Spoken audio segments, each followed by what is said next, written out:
Greetings and welcome to episode 223 of the Words About Gamescast, a weekly video game podcast for Words About Games. I'm your host, Amy Kate Alexander, joined this week by the glorious one, Mr. Daffod, the springy one, apparently. Mr. Daffod Moody. I'm bringing it back, Amy. You bringing it back? Oh, no. Oh, valley of plenty, oh, valley of plenty, oh, just according to your witcher, plenty.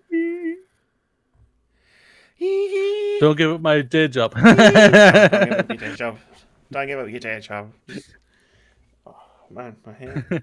Hello, everybody. I am here. I love the fact that you moved your microphone. As I said, I know. The glorious one. And it went, and I went, and basically it went, the glorious one, boing.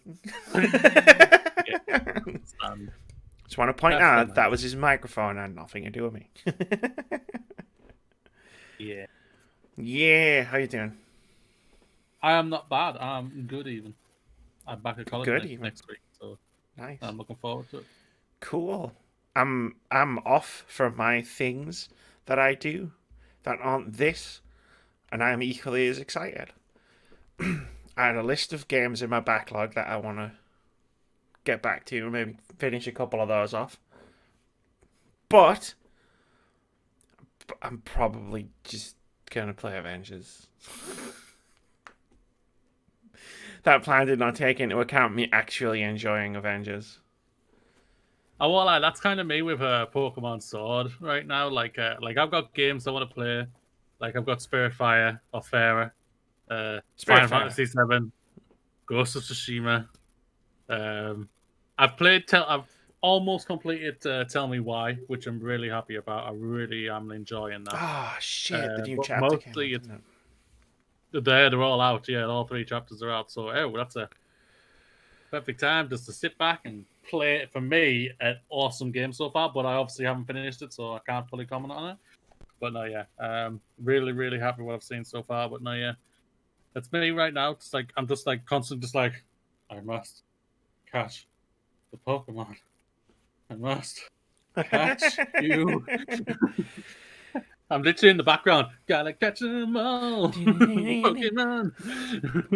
I wanna be the best, like no one ever was. No, it's the same. Like you said, tell me why, and I was like, yeah, I was waiting for the 3rd episode to come out because that's the full game. And again, my plans for what I was gonna do, like playing games, didn't account for me enjoying it. I was just gonna play the campaign, and then I was like, cool, this is fun, I'm out. And I played the campaign, and I was like, cool, that was awesome, that was way better than I was expecting it to be. And then, oh, what's this? I'm still playing. Oh, I'm still playing. Oh, I'm still playing.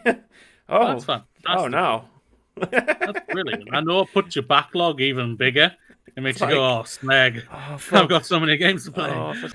But that's what you want, though. You want that distraction with the craziness that has been 2020. To have a game to come out and to be able to distract us in any way is an amazing thing. So I'm really happy for you overall.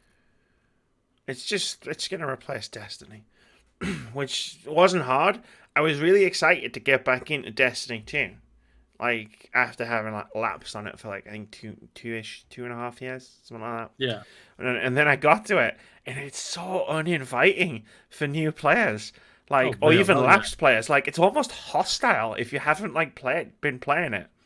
To be like, what am I supposed to be doing here? Like, I want to get to the story content, a lot of which they're taking out of the game because they're vaulting it because the game's too big, and it's like, okay.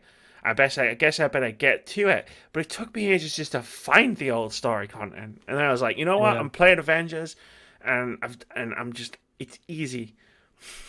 There's an objective screen, and it's got all the mission chains on it. And I go, ooh, that sounds interesting. And I click it, and then it highlights the thing on the war table map. And then I go, cool, I click that, and then I go to that. And then I run around, and I throw a Captain America shield at everything. And who doesn't want to do that, man? Who doesn't want to do that? I liken that, and I didn't play Thor very much, so I can't talk about the hammer. But I liken throwing Captain America's shield about to throwing the axe in God of War. In that, Ooh, it feels really satisfying, and I don't think I'm ever gonna get sick of it. And Thor's hammer damn, might that's be what the you same. want. So, Like I was doing this one bit, and I promise we'll start the podcast as soon as I tell this one story. I was doing this one mission, and I had like the purest, perfect like Avengers moment of like this big robot spawned into the map because they're like teleporting, and then it was spawned in with like a few smaller baddies, and obviously I was playing Cap, and I was like, I'm going for the big guy. Because, like, that's my role. I beat the big things up. I'm Captain fucking America. And I was running through, and you can put his shield up and run forward. Which I put the shield up and run forward in case it, like, fires something at me. So as I was doing that, and I was running, and this one robot, like, was flanking and jumped. And as it jumped, and it was about to, like, get me, and then Thor's hammer just came shooting out from behind me, hit it, and sent it flying. And then as I was running, and there's two robots on my left that started flanking me, and then you just see Hulk just come along and just fucking smash through them like a train. And I was like, as I'm running, and I just run up and just start pummeling the boss, and I was like, that could have been in a movie. Like that could have been a scene in a movie. In some sort of element, it has been. That just happened in gameplay. Like that wasn't even a cutscene. That was just some cool shit that happened while I was playing the game. I was like, fuck yeah. Would I enjoy this game if it wasn't a Marvel game? Probably not. Yeah, that's the thing about the IP is its strongest strength. There's no doubt about it. With obviously how big the MCU is. Yeah. It's really helped it. But yeah, I'm so happy. Even though the game has kneecapped me in the Fantasy League. Thank you very much, reviewers. Yeah, but yeah. I'm happy for you. Yeah, unfortunately, and we'll talk more about this when we sit down and do our video discussion of it. Unfortunately, the game was not ready to be released. 100%. But this isn't an Avengers cast. This is the Words About Games cast, where every single week we sit down and discuss what's going on in gaming, the games industry, and gaming culture. In this week's episode, Xbox. I wrote a blurb. But in this week's episode, it's Xbox. Would you disagree with that? What are we talking about? We are the Xbox. We are the Xbox. The Xbox was inside of us all along. Mm-hmm. Which explains several health problems I've had recently. After we talk about Xbox and maybe some other stuff, we'll go over all the new game announcements for the past week. I ate chicken before and it's really not sitting well. We'll give you a content drop where we recommend some articles you should read and videos you should watch. We'll tell you what games are coming out over the next 7 days before playing OpenCritic head-to-head, where we guess the OpenCritic average of one upcoming game. And as always, we'll wrap up with a post-show discussion to chat about whatever's on our minds. I think you just got a preview of it in the pre-show bit. Maybe not. I know what I want to talk about. There are timestamps in the description below the video on YouTube, so you can watch, if you want to skip all the things where I talk about Avengers, or you want to watch this episode in any order that you want to watch it in specific chunks, you want to watch the whole thing backwards, that's fine. We don't mind. We're just happy that you're here. And with that being said, Moody, this is no longer the Words About Games cast. This is the Words About Xbox cast. Working title. Because Microsoft revealed the Xbox Series X and S launch date and prices. Well, someone else revealed some of that information, and then they revealed it. They did a really good job of responding to the leak. Like it was almost a masterclass of like PR. Like, oh shit, everything's on the leak, and then the first thing they did was the meme. The nervous monkey meme, and I was like, that's the best possible, like, of all the ways Microsoft could have responded to their information being leaked, that's the best possible response, because it's funny. Yeah. And that's what they needed to do. And then once they did that, then they got out ahead of it and said, yeah, here's the console, Here's the price. Here it is on Phil Spencer's shelf in July. That nobody noticed. And it's like, yeah, of course nobody noticed it because nobody knew what it looked like. I know. It looks like a bookshelf speaker. Like if you look at it and you didn't know it was an Xbox, you just be like, it's a speaker. It's a weird. You should have put speaker. it up there, and literally all in sight. And then everyone, and if anyone asks them, is that the Xbox? They say, no, that's just my new speaker. That's my new speaker. But anyway, both the Xbox Series X and Xbox Series S will launch on November 10th. The Series X will cost $499 or £449. The Series S will cost $299 or £249. Pre-orders will go live on September 22nd.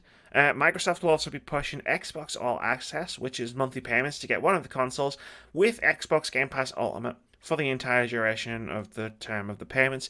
Series X will be available at $28.99 per month for 24 months. The Series S will be going for £20.99 per month for 24 months. There's a bunch of other information. We're going to get into it. That's the headlines, I feel. Moody, we've danced around this for 9 months at this point. Hey.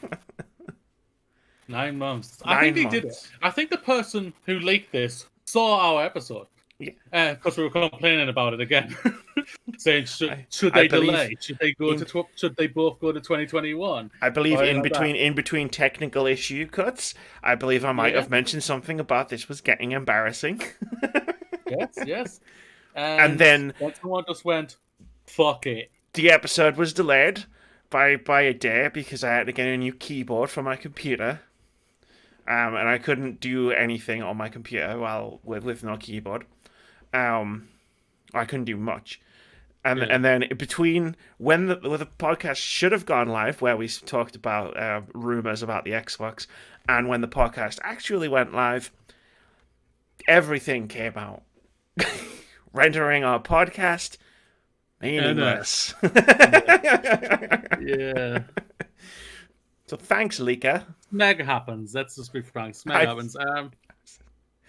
It was funny. It was funny. Really funny, yeah. Like this all happened when we were all asleep, basically, because it's like dropped like midnight or something in America.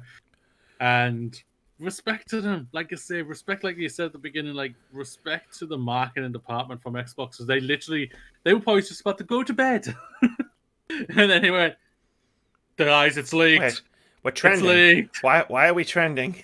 We haven't put anything. It's late. Phil, it's late. You know, it's just like smeg, and I don't think he was using that word either. But I don't think he was. Like, while we're giving shout outs, I have to give a shout out to I believe it was Ryan McCaffrey who started this for one of the worst takes in a week of bad takes. Talking about, I wonder if this leak was on purpose. No. No. Ryan's supposed to be smarter than me at this. That was a terrible... At IGN. He proves he isn't. He works at IGN, and that was a terrible take. Like, truly, god damn, that was a bad take. But, anyway. I'm done sarcastically throwing shade at people. Yeah. We all love Ryan. Ryan's brilliant. He's arguably one of the best. All I'm just saying is, I'm better at this than he is. Now, let's move on. Facts. That's just facts. It's facts. The pricing is incredible. I'll just say that right now. I'll say it right now. We overall called it for the Xbox Series One, like $499. Sounds perfect. I thought, even though at the beginning of the year I was saying I think it'll be $599, because what they was saying what the specs are and everything. This is going to be $599. Like I want to just take I want to take a vindication lap or two here, because the entire 9 months we've been talking about this, every time you or anyone else that's come on these podcasts has even broached the number $599, I've always said no one's going to do that. No one's dumb enough to do that after last time. And I was right. No. I'll hold my hand up. I don't mind having egg on my face. I don't mind being wrong. I'm a big enough guy, as you can see, ladies and gentlemen. No, it's fine. Like, hey, you know what? Do you know why I talk so much about the ones I get right? Because I get a lot wrong. And if I keep talking about the ones that I get right, You gotta milk that shit. I gotta milk them. I'm still dining out on the fact that I guessed the name of the Xbox One X 6 months before E3. You are. You really are. But yeah, not only like the X is very well priced, the S is stupidly brilliantly priced. For what it is. $299, Yeah. $249, basically £250 for this is incredible. You jump in. That's their That's their line though. That's their tagline. That's their jump mantra in for this console. This is the perfect jump-in console for you. And if you go with their all access thing, you are covered for 24 months for games. Can confirm. Covered. It's brilliant. I've had all access since December. Since it opened, didn't it? Since last year? Yeah, it started last year. Since December I've had it, and it's been brilliant. I've not had to worry about Game Pass. I've not had to worry about any Xbox games. I've not had to worry about a bunch of indie games. Like, when I mentioned last week, I tried Crusader Kings 3. Like, because it's on Game Pass on PC. So I just downloaded it and played it and didn't have to worry about spending like 45 quid on it to try a game out that, in the end, I personally could not get into. Like, I just did it. And that's happened for a ton of them. Remember Neon Abyss came out in Game Pass, and I just downloaded it because I had some free time on my hands. And, it turns out I really enjoyed it. It's like shit like that with Game Pass. And it's like, I don't have to worry about Game Pass. You don't. For a year and a bit. Like, it's fucking great. But, like, £20.99 a month for the Series S. Or even $28.99 a month for Series X. And with that, you get Game Pass Ultimate, which we'll talk about interest-free as well. Let's not forget that. It's all interest-free. Yeah. Which is brilliant as well. That's just like, wow. This is amazing. 0 interest, and I'm paying £21 for 24 months to pay this all off. Game Pass is amazing. $12 a month. Like Game Pass Ultimate, I believe. Obviously, I haven't paid monthly for it for a while, but so that's like around about half. If you get a Series S, you're paying half of that in Game Pass and half of it in console. Like, the price is insane. It's like the Series S is £100 cheaper than the PS4 when it came out in 2013. The PS4 is $349, and that was a mic drop. Yeah, that's cheaper than a Nintendo Switch now. Like, the PS4 price was a mic drop moment at E3 in 2013. Like, and Xbox just went and said, "Yeah, we can do better than that." Like, we're gonna get into those two consoles and the differences between them in a minute, but like, yeah, just being able to, like, it's what we've talked about when we've talked about Xbox's sort of like plan for the next console generation, and just like they're trying to make it as affordable as they possibly can for anybody to just, you want to be in the next generation, you want a next gen console, here's one for £249. Yeah, that's true. It's incredible, and I'll say this right now. I'm just going to state this, even though what's coming on Wednesday, Microsoft have won the price war at least. Yeah. No, there's no way PS5 can do. Sony can't match this in any way for me personally. At least not for the first couple of years for the PlayStation 5. So yeah, well done Xbox. You've put out. You've made yourself. You've got no big exclusive basically to launch your console with. So what you do, you make it arguably the most mouth-watering thing to go for, though. Still.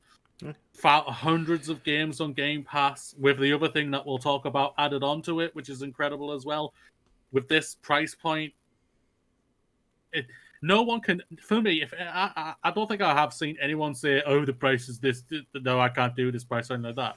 If you can't do it financially, I can understand that's fair. But if you're complaining about the price, I think you're crazy. I'll say that right now. Yeah, like if you can't afford £249 for a console, like in November, then yeah, it's fine. Like, you know what? It's £249 is a lot of money. That's kind of the drum I've been banging all year about these new consoles, where it's like, this is a lot of money we're talking about. And if you can't afford it, you can't afford it. But Microsoft have not necessarily knocked the whole wall down, but they've knocked it down to the point where a lot more people can climb over it. To use a metaphor for it, it's just like a lot more people who maybe want to get into the next generation, like, can or will be able to at a starting price of £249. Whereas, like, if the Series S didn't exist, you'd probably be looking at both consoles being about $450. And like $450 is an astronomical amount of money for a lot of people. Like, Yeah. Especially at the moment, in all the times that we have currently being terrible. Either Moody's lost his internet or I've lost my internet. There we go. He's back. You've unfrozen. I'm here. I don't know what happened there. I think my internet was I think my security's doing a background check, so it's like slowing my PC. How dare it? Don't worry. We've got a new one on the way, people. Hopefully he'll fix it. We got a new PC coming just in time for new console buying. Fork out some money for a new PC. Hey, I did fork out some money for a new console. The thing is about it, the only reason why anyone won't want to get an Xbox is that they just don't want to. It's not what they are selling. The Xbox doesn't speak to them, and they maybe are a Nintendo person or they are more a PlayStation person, which is absolutely fine. But they've given you two incredible options to go for however you want to pay for this.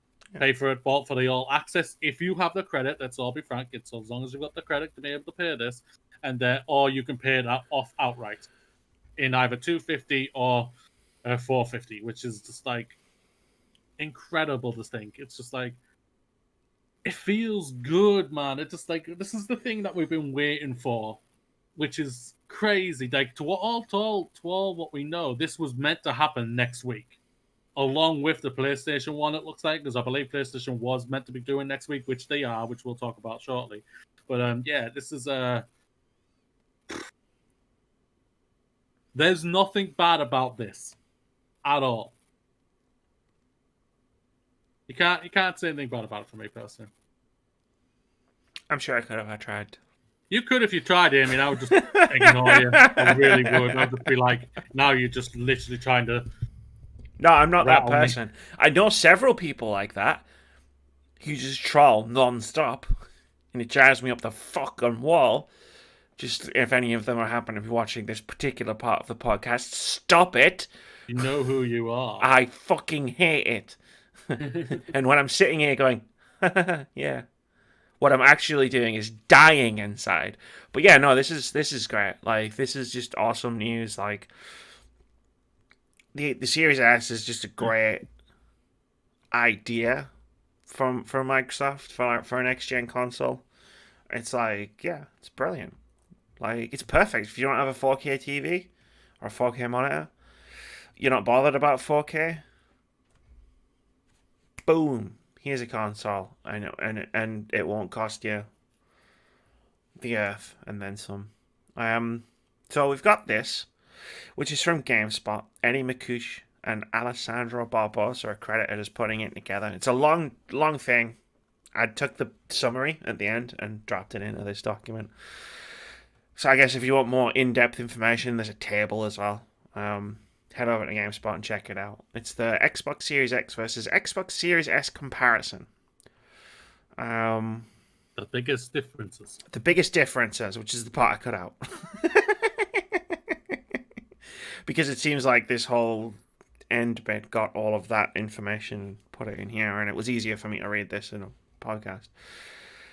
At a glance, there's not a lot separating these two consoles. Like, let's just think about that first sentence for a second in relation to the £200 price difference. At a glance, there's not a lot separating these two consoles. Both will feature the same AMD Zen 2 CPU, not one of the new ones, which AMD is announcing in October, with the Xbox Series X seemingly allowing for an ever so slight speed advantage of up to 0.2 GHz in some cases. While the difference is marginal, having both consoles share the same CPU does mean developers that utilize it for things like AI calculations, pathfinding, and more won't need to cater to a less powerful version of the hardware when designing games for either Xbox. Both the Series X and Series S feature the same underlying graphics architecture in AMD's RDNA 2, its next-gen solution that will soon debut on desktop components too. Considering AMD has yet to fully detail many of its underlying features, it's difficult to discern exactly how big of a leap these will provide over current generation consoles, unless you go strictly according to teraflops, which PS5 system architect Mark Cerny rightly pointed out as potentially misleading metric earlier this year. But at the very least, both versions of the new Xbox will be equipped with AMD's new cutting-edge architecture. In terms of their differences, the specifications Microsoft provided make it clear why the Series S is only capable of aiming for 1440p. With only 20 compute units as opposed to the Series X's 56, it is a drastically less powerful GPU in terms of raw computing output, which is why the Series S has 4 teraflops and the Series X has 12.5. It's all about those flops. It's all about those flops. There's always something. Blast processing, cloud computing, teraflops is this generation's buzzword, I guess. But the computing requirements games need increase exponentially when targeting 4K, which is evident by how much more power the Xbox Series X has been given to achieve that. RAM is another area where the two consoles diverge, with the Xbox Series X shipping with a total of 16GB GDDR6 memory as opposed to the 10GB in the Xbox Series X. The confusing RAM label aside, this memory directly relates to the amount available to the GPU. If you're familiar with desktop GPUs, it's identical to VRAM. With the Xbox Series X aiming for 4K gaming, it requires more RAM to cache larger game assets like 4K textures for quick access. The Xbox Series X, by comparison, is only aiming for a max output resolution of 1440p, lowering its overall RAM requirements. This helps keep the cost of the system down while also ensuring none of the RAM is going to waste. The other big difference, outside of the omission of an optical drive with the Series S, is the storage size. While the Series X will come with 1TB of SSD space, the Series S will only include half that at 512GB. Considering the size of games on current generation consoles, have you seen Call of Duty Modern Warfare lately? That's likely concerning. But there's hope that game sizes might shrink with the introduction of SSDs, and then there's a whole thing about Mark Cerny's talk, a PS5 thing. I'm not going through that again, it almost put me to sleep. Microsoft has already detailed some methods that will be used in both Xbox consoles to help compress texture data, which is often one of the leading causes of ballooning install sizes. Additionally, with Microsoft's Smart Delivery, the Xbox Series S will only be downloading assets specific to its hardware, which will omit large 4K assets it won't use. This could help storage wars initially, but time will tell for how long. Eventually, you might need to upgrade, with the Xbox supporting two methods of storage expansion.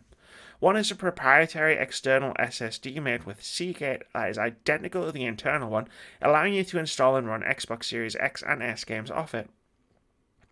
The other is a standard USB 3.1 HDD, like the ones used to expand storage on current generation consoles. These can be used to store and play previous generation Xbox titles via backwards compatibility, so you can separate your library in that way. However, to make use of the Velocity architecture on the new consoles, they'll need to be moved to the SSD. So there's some pretty key distinctions in there, but there's one key, I think the biggest key thing is the similarity, and that's in the processor. So the processor in the Series S and the Series X is the same. Like, it's slightly faster on the Series X, but what it means is, like, if it's one of the biggest arguments I've heard against what Xbox is doing in terms of console generations is that it's holding back games. It's not. That's just a dumb take. But like, if not Bungie. Shit, sorry, that was 15 years ago. Say 343 Industries are designing like advanced AI for Halo Infinite. Like, that would take advantage of the next generation processor in the Xbox Series X. Well, it's the same one as it is in the Series S, running at more or less the same speed. So they won't need to compromise on that, just like, no matter which console you're playing on. Like, you know what I mean? Like, if there's like that it mentions a couple of examples in there, like the advanced AI. So like stuff that uses the processor isn't going to be compromised in any way and won't need to be scaled down for the smaller console. I think that's the main takeaway, and that's outstanding. That's astounding to me that they've managed to do that. Yeah, they took it away from other things and everything like that, but like the GPU, the CPU was like the same pretty much, and that's just amazing and everything. The biggest thing that I hear that people are whining about is the storage, is the terabyte in the X, but it's a 512 or whatever in the S and that. And my thing is just like, oh, get the hell over yourselves! I'm literally like that. I'm like, stop whining. You get an incredible new console for $300/£250, which is still arguably still just within CPU context is more powerful than the PlayStation 5 still, which is incredible to think. And you are complaining that you might have to uninstall some games.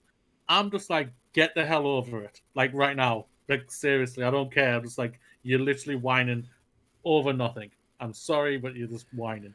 What they've been able to do for this small little console is incredible. To shrink it down and to be able to keep that power in still is amazing.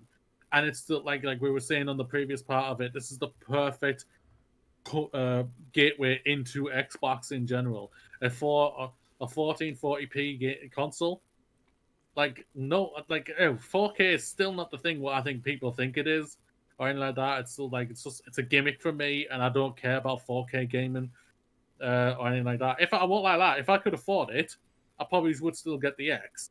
Well, only if I could afford it. But this I don't need to, and I don't need to worry about that. I was just chuckling because I was having flashbacks when full HD was a thing. I just remember people saying the same thing. Oh, it's a gimmick. It's nothing. It's not that important. It really isn't. It's never been that important. And it's the silliest thing to bloody hear about. I can't wait for this. Like if I can afford it, I will probably get the S. I will be getting the S if I can. If I can't, like I say, I've got my brand new PC to play games and everything that's going to be coming. But no, you'll be able to play all of your Xbox games on anyway. Because I've got Ultimate as well still. So yes, it's amazing. Xbox have done an amazing job for what they've been able to cram into such a small console, and seeing the designs and seeing compared to what the X is a beefy boy. He's a big boy. It is, yeah. It's like, I'm the skinny little one, but I'm just as good. No, I mean, 4K, it is the thing. It is. It's cool. I've seen games in 4K. I've played games in 4K, and I'm impressed by 4K. I'm not impressed enough to spend a lot of money on a 4K TV. Because that's not who I am. But 4K is great, and HDR is fantastic, and ray tracing is amazing. All of these things are fantastic and awesome and amazing. They're things I can take or leave in video games or movies. Whatever. To me, it's whatever, but I can totally see why people would be going crazy over it because, especially ray tracing. Ray tracing is really legitimately cool. It is. I don't deny that. But the thing that I think annoys me even more, when you're talking about when people, the amount of people I hear say, I need to have a 4K TV for these consoles. No, you don't. Yeah, I can understand somebody wanting. I can't understand that. That's the thing about it. I just can't. In my head, I'm literally like, why? Why? No, legit. Give me an honest reason why. Because I can have the proper experience. You tell me you can't have a great experience with the monitor you have right now or the TV you have right now. You have to fork out an extra couple of hundred, if not. Knowing your luck, knowing what your people want, they'll want a really good premium 4K monitor or 4K TV. To fork out an extra grand for it. I was thinking, you're stupid. It's stupid. It's not. I don't get it at all, and I'll never will. No one could ever convince me to say, you have to have it on a 4K monitor. And I'm just like, shut up. There is a difference, Mooney, between it's the get good mentality. It's the difference between. I mean, I know you're the spirit of a 90-year-old man in the body of however old man that you actually are. I don't actually know how old you are, but the get off my lawn. but no, like I get it. Like if someone's wanting to buy a next generation console, like discounting the S because it doesn't do 4K for a minute. Just like if someone's wanting to buy a Series X or a PS5 and then think, well, yeah, I want the best possible experience. Like, cool, yeah, why not? Like to my answer to your question of why is why not? Like it can do it, so why not? I mean, if someone's saying you're not getting the best possible experience because, like, you're not getting the best experience because you don't have a 4K display, then I'll be like, whoa, chill. Like, I'm getting the experience I want, like, or the experience I can afford.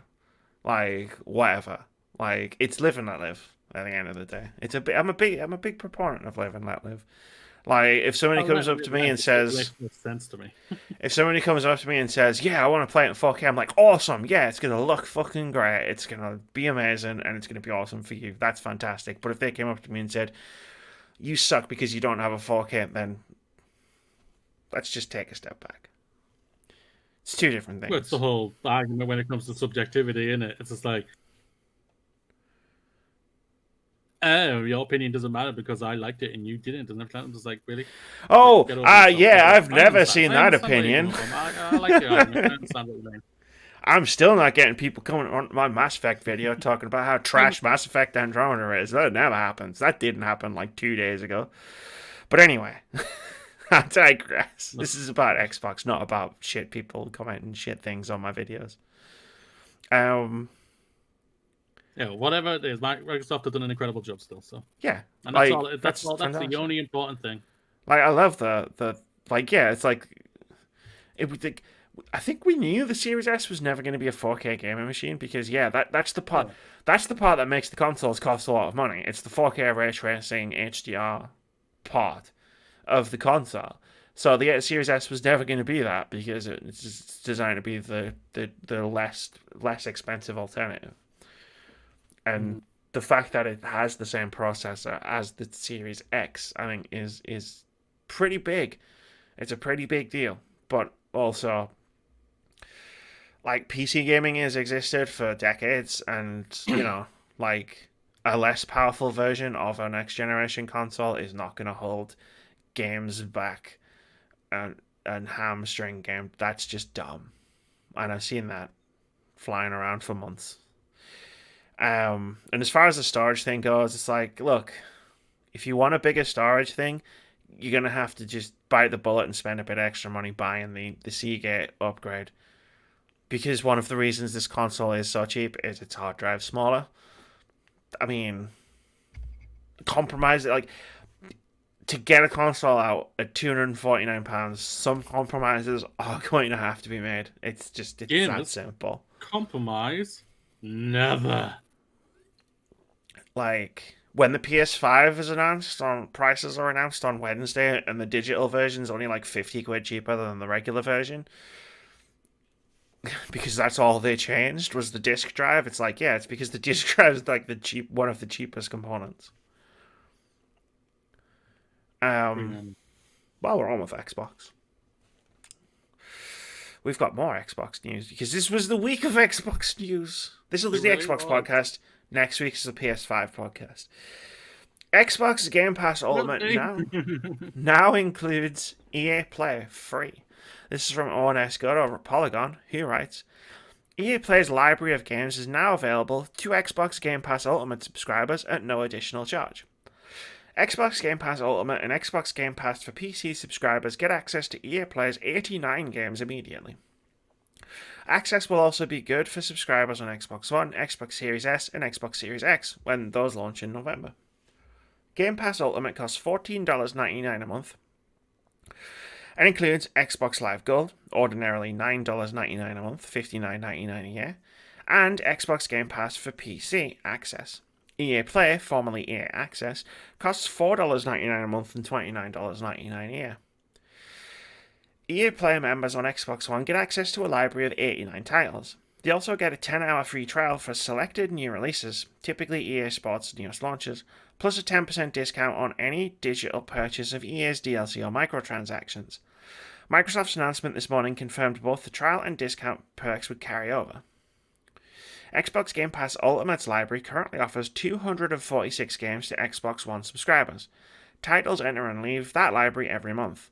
When EA Access originally launched on Xbox One in 2014, EA said that any game placed into its vault stays there forever for its subscribers. Some titles have been pulled since then, usually sports releases and usually for licensing reasons. Hey, that's going to save me £3.99 a month. Yeah, this is again. They just it's kind of like the same thing like when Sony have the marketing rights. Like they got the big marketing rights for the big selling top tier games for a lot of the casual gamers in FIFA and Call of Duty. This is kind of like the same type of thing. I'm just thinking, EA, one of the biggest gaming companies out there that a lot of the general gaming audience or general audience casual gamer out there knows. Boom, it's all tied into Game Pass, which you already get hundreds of games already. Yeah. Add into this with the franchises that they do have, which is good franchises like the Mass Effects, the Dead Spaces, the Dragon Ages, and like the casual gaming games like FIFA's, the Maddens, and all like that. It's like the sports games. Well like done, Xbox. This is it's an amazing thing. You get the 10-hour free trials on the new games that come out, and then eventually will either get put into the Game Pass or because you have this, you might be able to get the game digitally cheaper on certain parts. So like they do other stuff as well. I remember I got enough gold coins when Apex Legends came out to buy a hero from being an EA Access subscriber, and all the stuff on EA Access, all the stuff in Apex Legends, like all the real money stuff is 10% cheaper. Because I'm an EA Access member. EA Play member, whatever. It's the same thing. It's fantastic. They don't have the pillar game to sell you on because of obviously Halo's been pushed till next year. So they're making it the best value they can in gaming, and they really are. With like if you do the all access thing, you're getting this on top of the games on a Game Pass. With online, with the S or the X, whatever. People really need to. They're giving you the value's there, and no one for me can say there's no value in this. There is. You've got 100 games that you could go and try out here. Well, like between the Game Pass library and in the EA Player library, you've got more than 300 games. And sure, and some of them are new games. Like, let's not beat around the bush here. Like, they're not all like old games. Like, this isn't like an old Netflix where you had to wait like years for something to hit Netflix. Like, this is a good service, and people really need to stop with the whole "there's no big game. Why would anyone buy an Xbox?" But I broke that down many weeks ago. On a I can't remember. It was a post-show discussion, and I went a bit off it about that. Well, there's no reason to buy an Xbox, and I called out. Okay. I called out that people had said that, people that suddenly cared about Halo all of a sudden. And it was a whole thing. No reason to buy the always new version or skin of the Switch, but yet it always sells out, ladies and gentlemen. Yeah. There's no reason why. Switch is still the best selling console of the year, and it's only had 2 first-party games come out on it. Bugger off, man! Seriously, excuse. Yeah. People need to find new excuses not to hit. I think it's an old way of thinking mentality. I think, that console generations have worked in a certain way forever, and they don't, in Xbox's case now, they don't work that way. So I think a lot of people are having trouble sort of figuring out what's going to happen. And that's the exciting part. Nobody knows. I don't know. What I can tell you is they're releasing a next generation console for £249. Yeah. And for a little bit more, you can get 300 games plus on it. Plus whatever else they add to Game Pass. I'd be shocked if 1 or 2 launch titles for this, that come out on day and date of the Series X aren't in Game Pass. Like, Yeah. and then there's games that have literally moved their launch dates forward for the Series S/Series X launch. Like, Yakuza is coming out early on Xbox, and Assassin's Creed is coming out early on Xbox. So, like, and they're going to look amazing on these brand new, shiny next-gen consoles. And I could keep going with reasons as to why people will buy these things, but I'm not going to. Moody, a quick one. Xbox Game Pass for PC is leaving beta next week and is getting a price increase. This is from Matt Wales over at Eurogamer, who writes, little over a year after its initial launch, Microsoft's Game Pass... Sorry. A little over a year after its initial launch, Microsoft's Xbox Game Pass subscription service for PC will leave its beta phase next week, receiving a significant price hike in the process. Makes it sound like it's going to be like super expensive. Microsoft brought Game Pass to PC last June, initially offering just over 100 games, around half the size of the Game Pass catalogue on Xbox One, for an incredibly low introductory price of £3.99 or $4.99 a month, fittingly around half the cost of Game Pass on console. That low price remained in place even as Game Pass's PC catalogue has continued to expand. Now, though, Microsoft, which has always made it clear the introductory fee would only last the duration of the beta, has confirmed Game Pass PC will see its monthly price double to match Xbox One when it enters general availability next Thursday, September 17th. This means subscribers can expect a monthly charge of £7.99 or $9.99 from now on, although Microsoft notes existing members will pay the current rate through the next billing cycle. Because, like, a week's notice probably is a bit shitty.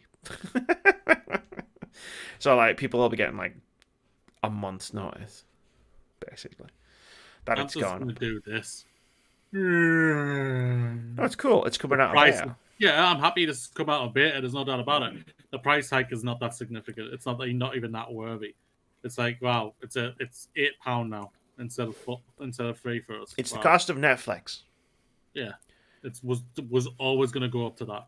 Yeah, they said so. There's no controversy here, Moody. There's no need to focus on the negativity. I saw the news and I was like, you know what? In the article, more than anything, this is just a significant price hike. Yeah, I caught that word and I was like, okay. It's under 10. It's under a tenner, mate.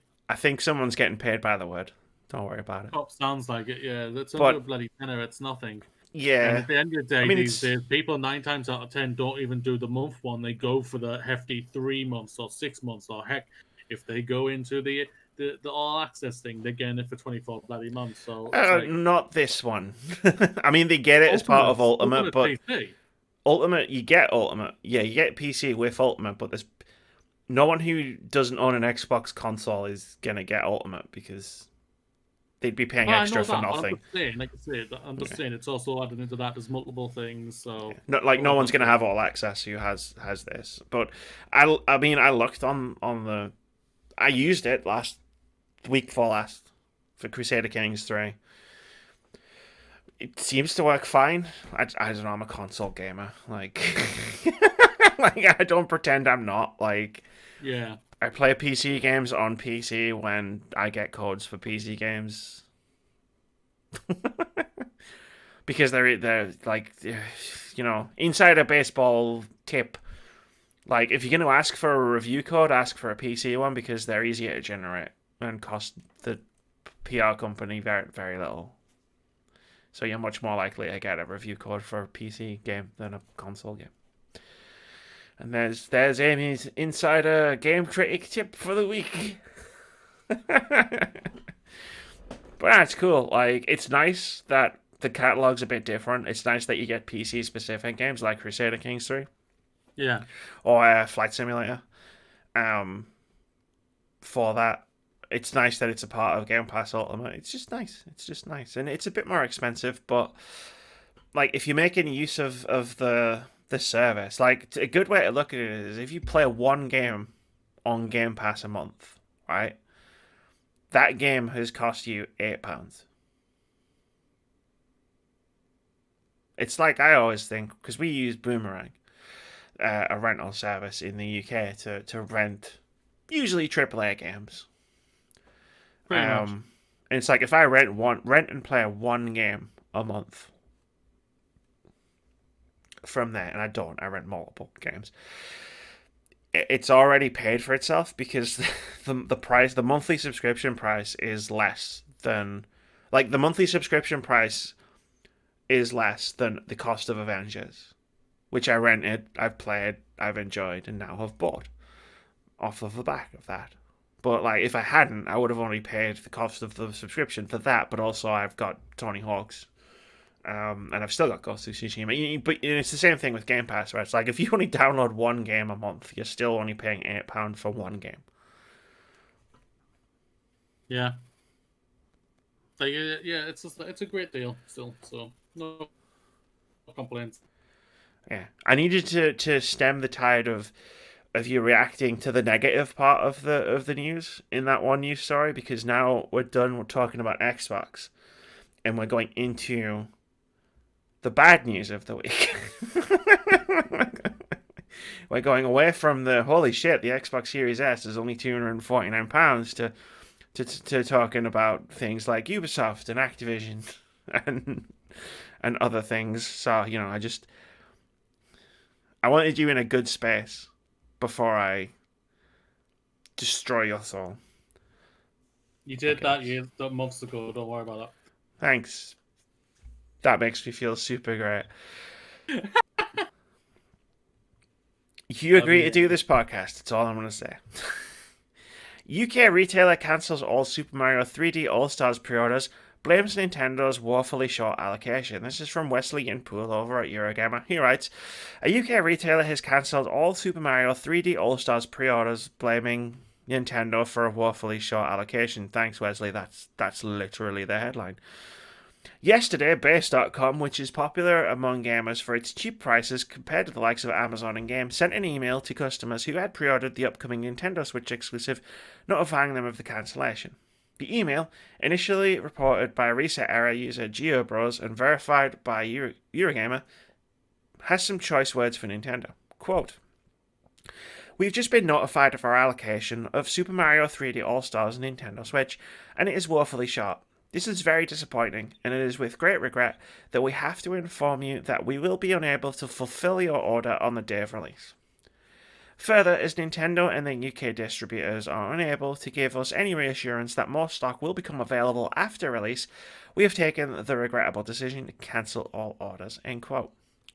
While Base.com has cancelled all pre-orders and seemingly pulled the game from its website a week before release, Super Mario 3D All-Stars is still available at pre-order on Amazon and Game. It is, however, marked as sold out on ShopTo. One affected customer who had secured a Super Mario 3D All-Stars pre-order at £44.85 from Base.com told Eurogamer they were now forced to pre-order at Amazon at £49.99. Quote, Base is my go-to for pre-ordering Nintendo games because they're usually a bit cheaper.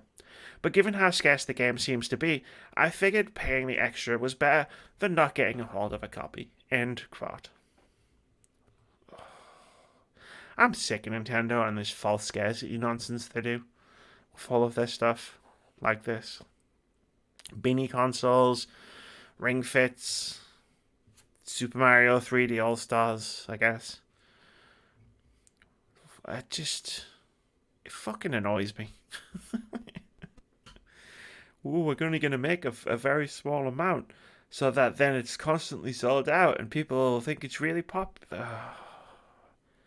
And then people will rush out to buy it because they can't get a hold of it because we've only made 7 of them. But then scalpers buy them. And people sell them on eBay. People are already selling pre-orders for this game for £200 on eBay.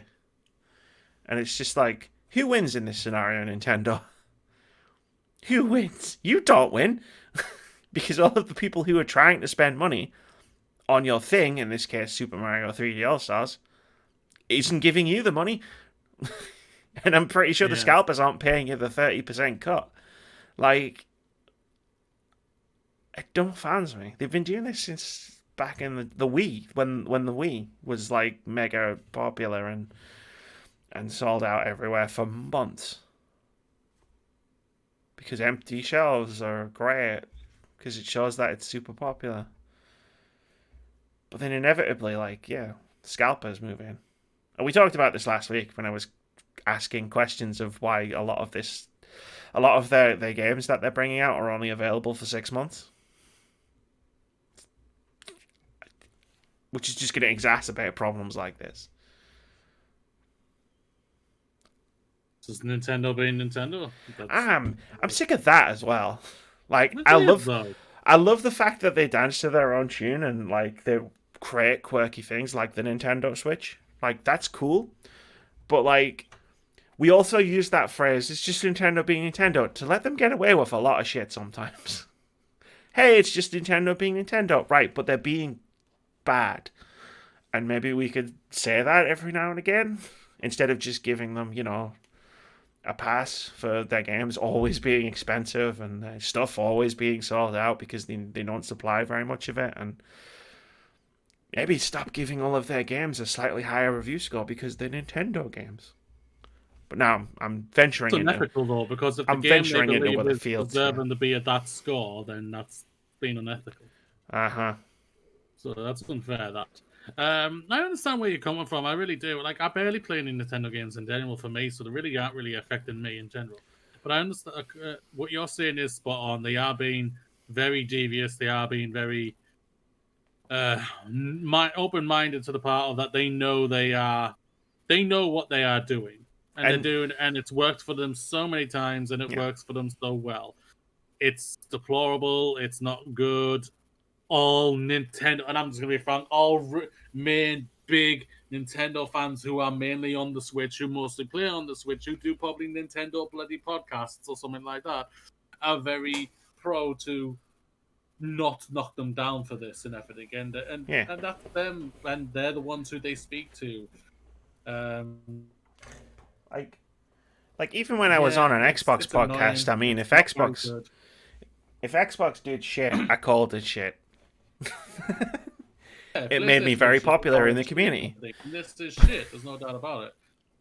But like, I just feel like sorry, that wasn't the original point I was even trying to make when I put this in here or was talking about it. It's just when you just went, it's Nintendo being Nintendo. I was like, people always say that, and maybe we should stop.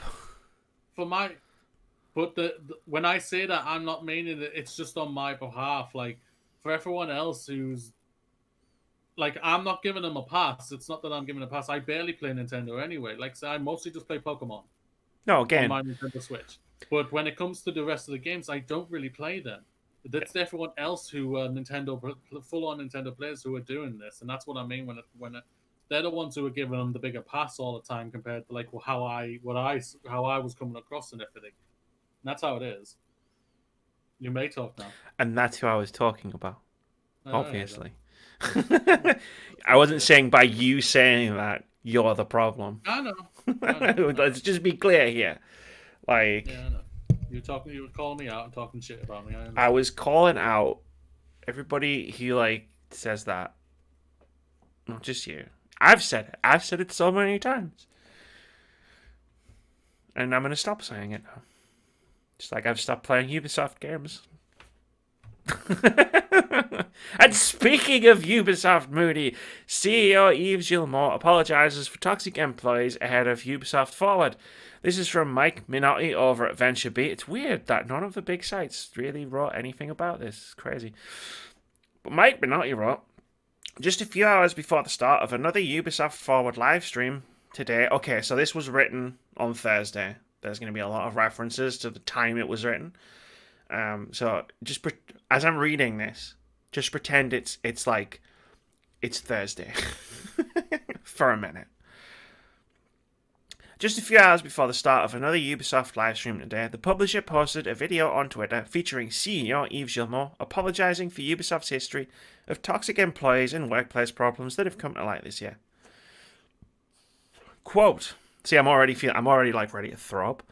Quote, this summer, we learned that certain Ubisoft employees did not uphold our company's values, and that our systems failed to protect the victims of their behaviour, Guillemot says in the video. I am truly sorry to everyone who was hurt. End quote. The release of this apology now is a tactical one. Later today, again Thursday, Ubisoft will be showcasing upcoming games during its Ubisoft Forward stream. During the last Ubisoft Forward in July, critics called out Ubisoft for not addressing the abuse that had happened at the company. This time, Ubisoft doesn't want that shadow hanging over its show, but Ubisoft also doesn't want to start its high-energy video game event with a somber apology. That's why it is releasing this statement on Twitter before the event. In a separate Twitter post, Ubisoft says that it could not include the apology as part of Ubisoft Forward due to timing constraints. It does plan to include the message with video-on-demand versions of the show. Along with the apology, Ubisoft is pledging to add another $1 million to its graduate program, which, quote, will focus on creating more opportunities for individuals from underrepresented groups, end quote, according to a news post on the company's site. It is also launching a new edition of its Women Develop at Ubisoft Mentorship, a program that, quote, aims to attract and develop diverse new talent for our studios around the world, end quote.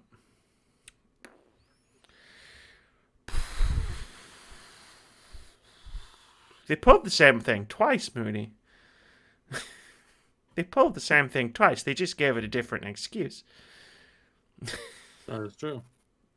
They couldn't find 4 minutes in an hour-long... One thing I want to say is that they have, to what I know, they have not added it to the VOD yet. I haven't actually checked, because I'm going to be honest, I didn't watch Ubisoft Forward. A lot of bollocks and everything.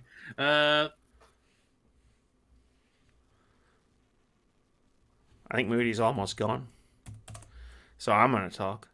I'm actually just going to look it up while Moody somehow regains his connection to the internet and hope for the best. Okay, this is the official Ubisoft Forward live stream. Well, no, how could they add it to the VOD? Because it's an archived live stream.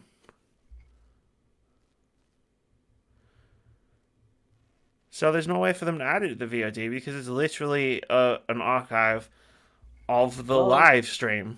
Hello? Yes, I can hear you now. Hello? Can you hear me? Hello, you've come back. Okay. No, what the hell happened as I was just saying, like, because I've looked it up to see if it is on the VOD, like you say, and actually, there's no technical way for them to add it to the VOD because it's a fucking archive of the live stream. They can't add it to the VOD. But they said they were going to, so. They can't. It's not possible. Yeah, they can't. They can create a VOD. They can create another one. Upload a video. But that's not what they've done because that's not what they're going to do. It's like, I'm not angry with you. I'm angry with you. I know. Then it's not physically possible to do that. But you know what is physically possible for them to do? Put it somewhere in the show. It should have been at the beginning. We all know this. The excuse was pathetic. And I liked when they replied back to someone on Twitter, we hear you. No, you don't hear us. And you know you don't hear us, mate. There was Shut up about that. It was a load of bloody bollocks that you're saying you heard us. There was a 20-minute Brawlhalla pre-show. They knew what they were doing. They were trying to bury this so hard out of the way and everything.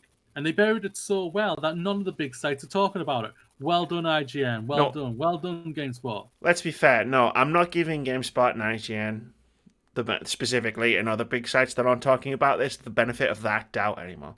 They didn't hide it so well that those sites didn't see it. Those sites have been choosing to ignore it for years. I'm not giving them the benefit of the doubt. They tried to hide it so hard that that we all know that the big sites know they saw it, and they just chose, as always, never decide to talk about it, which is stingy as hell about them.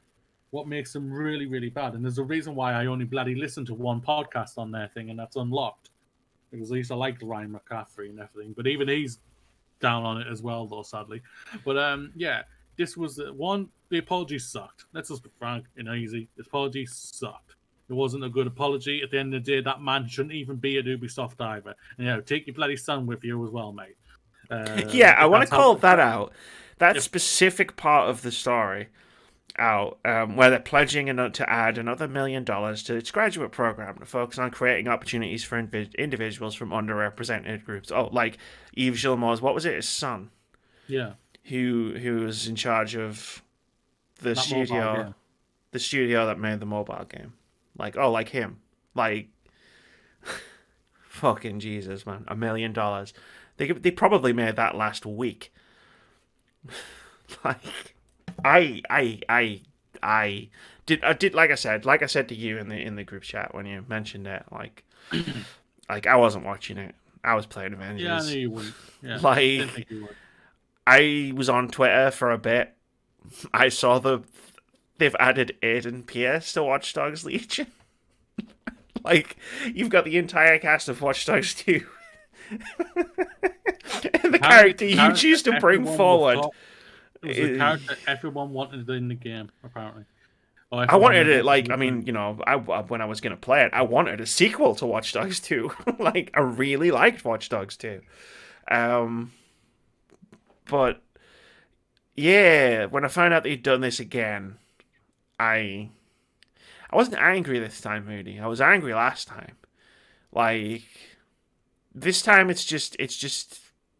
I mean, I am angry. Like I'm like the Hulk in Avengers. It's my secret, Moody. I'm always You're angry, always angry. but You like, really are. I won't lie.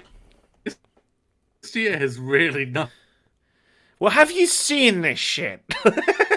Like, come on. But like, it didn't like enrage me. I want someone to put your face on the Incredible Hulk. Literally say, "That's mad. That's my secret, That's my thing, Moody. Cap. I'm I'm always always angry. angry, and then I just I'm always turn around, angry." and it's like Ubisoft's just logo on the big snake monster thing, and I just fucking punch it in the face. Yeah, that'd be great. But um, it's like I expected it. I'm not gonna. I expected it. Like I can't say I didn't expect anything different. I expected them to pull this shit again Well, because you know that. for all the words that they've tried to say about things, like they've always like fucked up, and it's like the thing they fucked up with Elite Squad. It's like, oh, we're sorry we used the fist, the raised Black Lives Matter fist. That wasn't the issue. The issue is the game. The Black Lives Matter fist was just emblematic of the entire like issue with the game. Again, Umbra is Latin for black. Like, we know what that game is trying to say. Even if you take out the Black Lives Matter symbol, it's still trying to say all the same things about movements like Black Lives Matter.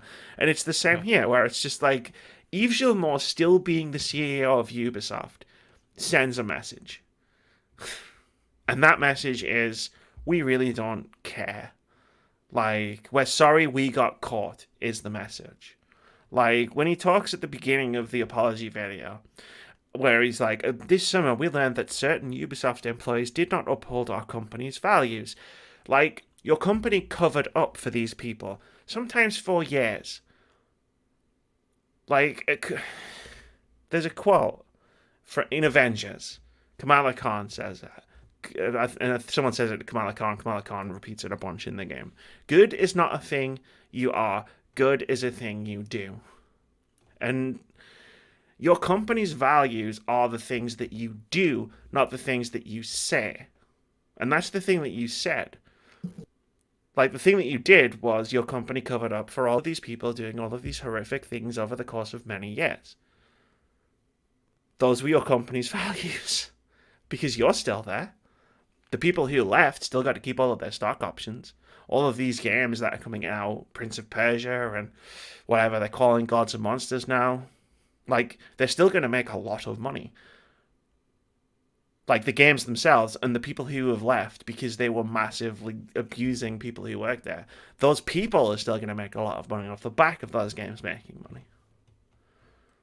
Like, and Yves Guillemot, the man who says he didn't know any of this was happening, but also said that they took the tough decisions when they found out about this stuff happening, so clearly knew it was happening and did nothing about it. He still runs your company. So I know exactly who you are, Ubisoft, and I know exactly what your values are. Yeah. Which is just incredibly disappointing. Like I say, just to go into the forward itself in general, that was just incredibly fake in itself because and I feel for like the people who want to be represented and all like that for who were in front of the cameras and everything, but it just felt so forced and so fake that it was Wait, like oh shit, Wait, we need to do this. We I need didn't. to. Stop. I didn't see it. I'm gonna guess that they brought people out to talk about the games that they were showing off, and the majority of those people were women and people of color. I think I saw one white Crazy. dude. Crazy. How could I possibly have guessed that? It's not because Ubisoft is a transparently terrible company. Yeah. It's the I can't be racist because my friend is black argument, Ubisoft. Come on. We're not a terrible company that hides sexism and racism and all other terrible things in manner at all. We didn't do that. No. See, we're diverse here. This is how stupid Ubisoft thinks you are. Mm-hmm. Also, the show sucked, by the way, just so you know. Alright, cool. Like I said, the only thing I learned about it was this, and the Aiden Pierce thing went around a bit. Yeah. Immortals looks fine. Yeah, everybody was comparing that to, like, Breath of the Wild. Yeah, Breath of the Wild. Which is what we were doing last year, so that just kind of went over my head. Yeah. I did see all of the breathlessly anticipating previews drop for that game in lieu of people talking about, this. Everyone was like, we played it, Immortals, Phoenix Rising. It was great. Like, okay, great. Keeps OpenCritic score will be very good. We're happy about that. Which is good to hear and everything. These people's hard work for this game is going to hopefully transpire into something to be a decent game and everything. But again, it's like been wanting to play an Ubisoft game is incredibly hard right now. I'm just not going to do it. Like I'm. No, that's fair. I completely understand that. I really do. And I'm still like trying to decide what I'm going to do and everything. So. You do you, Mooney, and that goes to anyone watching as well. It's like if you play it, you're supporting people. The vast majority of people at Ubisoft who either had nothing to do with this or were like directly like affected by it, and that's cool because those people are great. They're fantastic people who are fantastic at their jobs, making fantastic games. I'm not denying these games are going to be great, but at the same time, I'm not going to play them. I'm sorry to those people. I'm sorry. I'm not sorry to Ubisoft. I don't give a fuck about Ubisoft. That's understandable. Like you say, there's no wrong answer in it. I really don't think. Unless, no, I rephrase that. Let me rephrase that. There is one wrong answer if you literally say, I don't care what the company's done. Yeah. Then you cross the line for me and you're just like, you go and stay in your little bubble then, you little child. Ubisoft did nothing wrong. Okay. I know that wouldn't have, like, if that person said that to me, I could stop listening to them. It's great. We're going to skip to announcements. There's one news story, and I'm going to save for next week if we have time for it next week. But it's not important enough to do this week, and we are a bit pressed for time in terms of everything else that we want to get through. And the reason I'm going to skip straight to announcements, which obviously would be the next thing anyway, is because I can get all of this stuff out of the way, which is all the release dates that came from the Ubisoft Forward. So Assassin's Creed Valhalla's launch has been brought forward for the Xbox Series S and X launch to November 10th. Immortals Phoenix Rising, which is formerly Gods and Monsters, is launching on current and next-gen consoles and PC on December 3rd. Aegos, A Game of Space, is launching on October 28th on PC and Oculus. Scott Pilgrim vs. the World is relaunching on PS4, Xbox One, Nintendo Switch, and Google Stadia. And Holiday 2020. Riders Republic is coming to current and next-gen consoles and PC on February 25th. The Prince of Persia Sands of Time remake is launching January 21st on PC, PS4, and Xbox One. And that's all the Ubisoft stuff.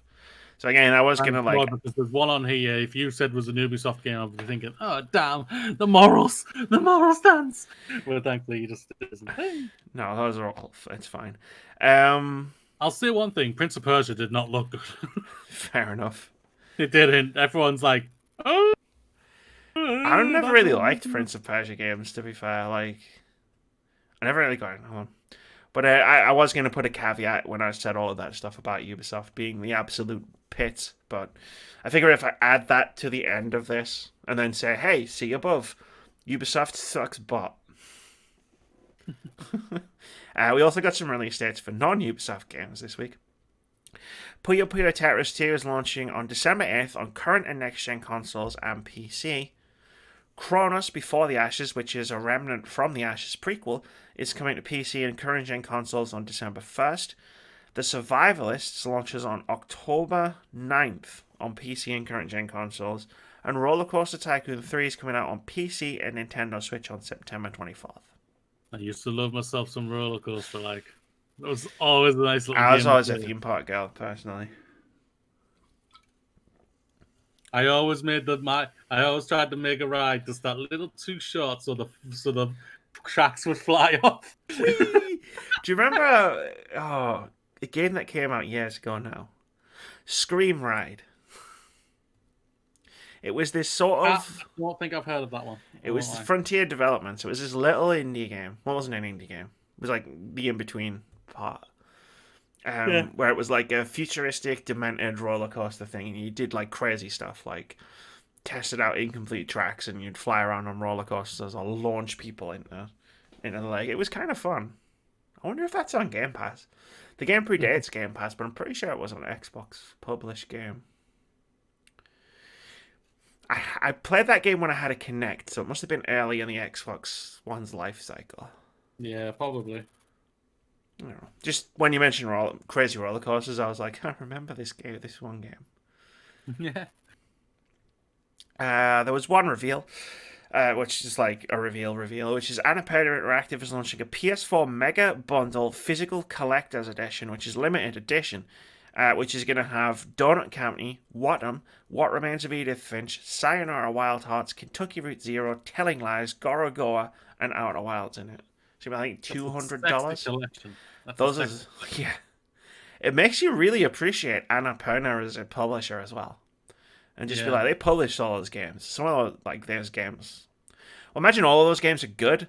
When I say some of those games are amazing, I haven't played some of them. Yeah. But like Kentucky Route Zero, Telling Lies, Sayonara Wild Hearts, Edith Finch, Donut County, Outer Wilds, like they're all fucking phenomenal games. Yeah. And I haven't played the other two. I have a Sayonara Wild Hearts t-shirt that I bust out every now and again. That's how much I love that game. There were a few delays. Kena Bridge of Spirits has been delayed to Q1 2021. No More Heroes has been delayed to 2021. And Dirt 5 was delayed to November 10th. Now it's going to launch on the same day as the Xbox. I heard Keith's cry out. Dirt 5 has been like delayed or moved like 3 or 4 times. It has. It was October to November this time, though. Yeah. I'm disappointed for Kena Bridge of Spirits, but you got to do what you got to do.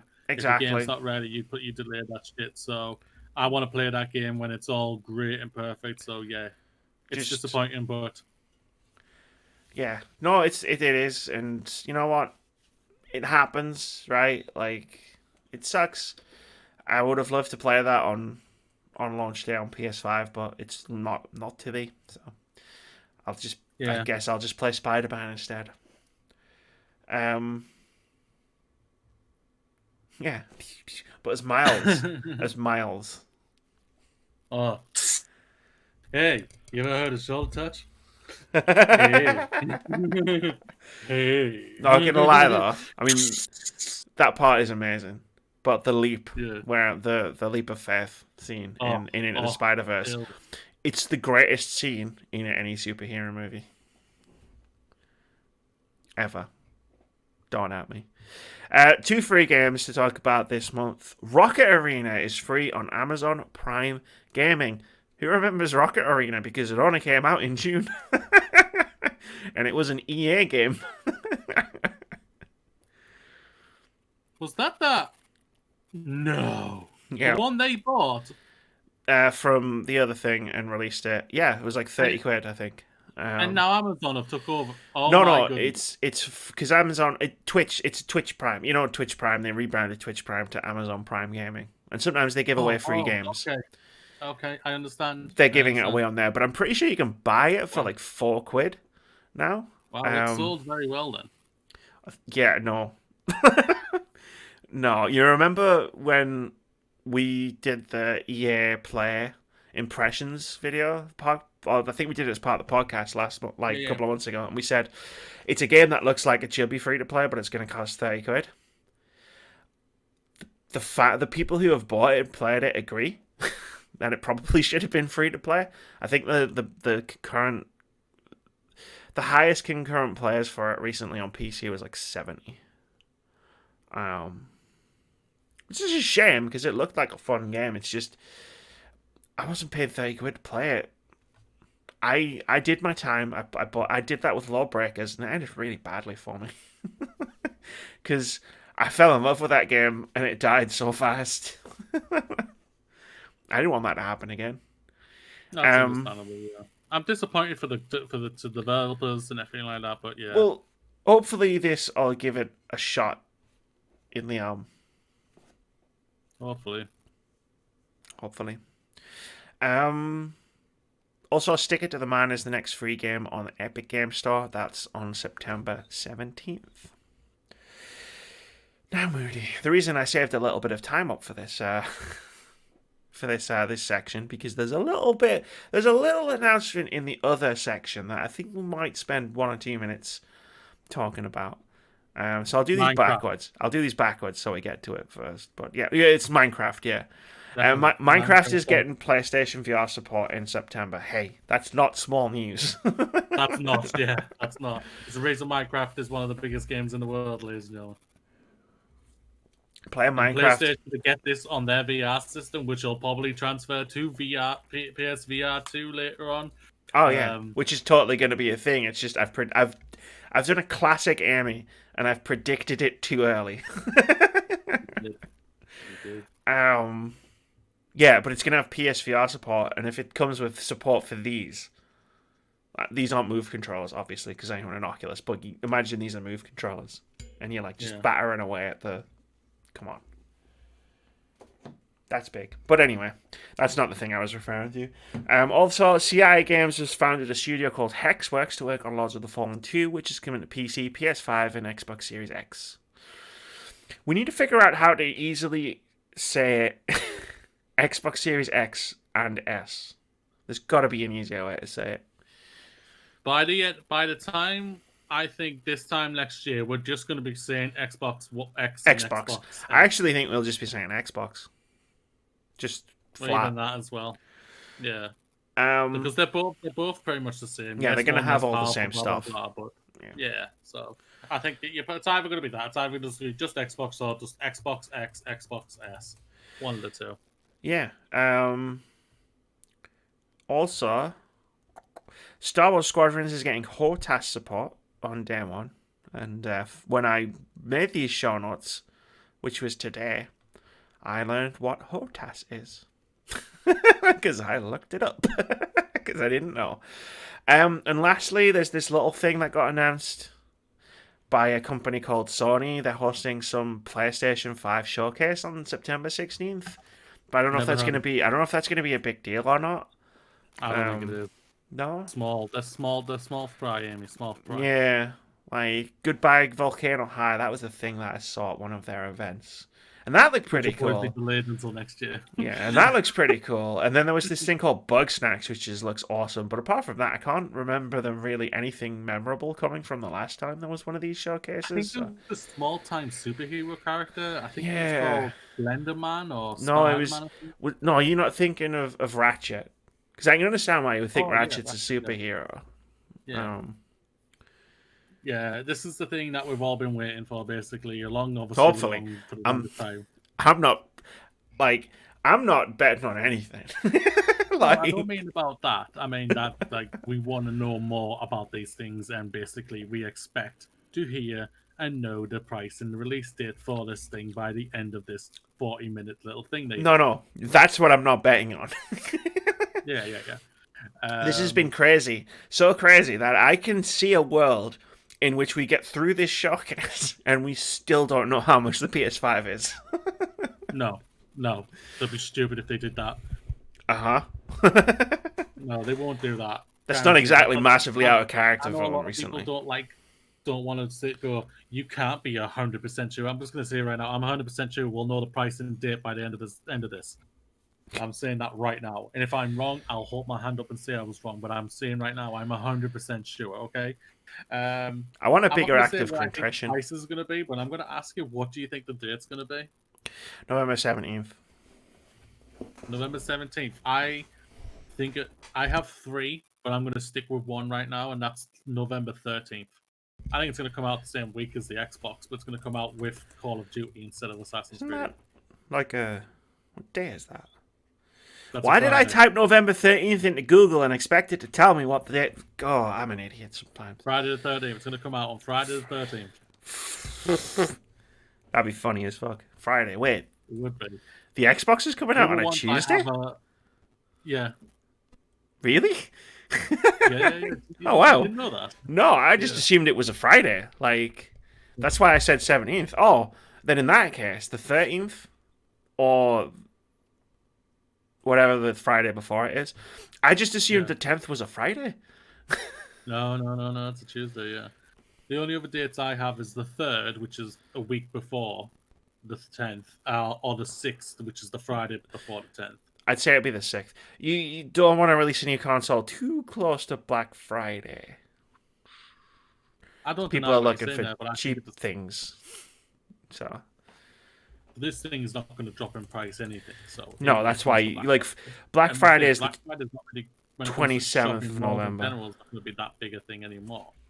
It's going to be online. It's going to be huge. No doubt about it. Like Amazon are going to get smashed. Like, or that well, no, yeah, but you know they still sell PlayStations online. Like, no doubt about it. No, I think, yeah, for me, I just have this thinking. Everyone, I think I've seen a lot of people say the 13th, like because Xbox is dropping with a big AAA game, Assassin's Creed.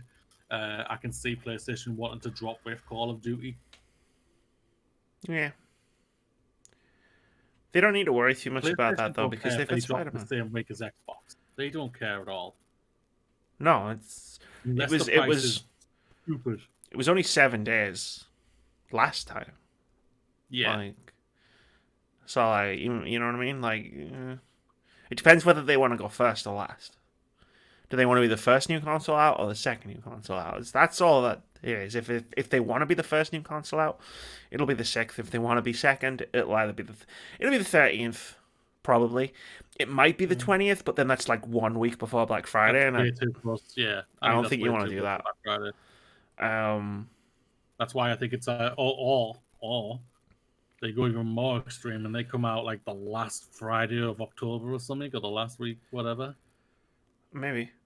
What if it's a show? Maybe. What if it's a shadow drop? October. I don't think they will. What if it's a shadow drop? Come out this fall. Yeah. They just went. It's available after the show, and everyone's like, ah.